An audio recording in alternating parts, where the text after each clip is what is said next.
Hi there! In this quick tutorial, I'll show you how to fine-tune your automatically generated clips using AI Video Cut's built-in video editor. Step 1. Access the editor. Head to My Projects, find the video you want to edit, and click on it. Then hit Edit to open the full video editor. Step 2. Edit transcript and video. In the transcript section, you can correct captions and remove unwanted video moments. Click a word or drag to highlight multiple, open the drop-down, and choose Edit Text to type your correction. Remove text to delete transcript parts, or remove text and video to delete the text and video parts of your choice. Step 3. Customize or disable captions.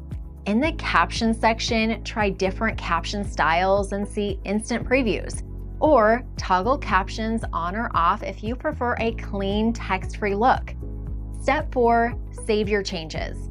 When you're happy with your edits, click Apply Changes. Choose whether to overwrite your video or save a new version.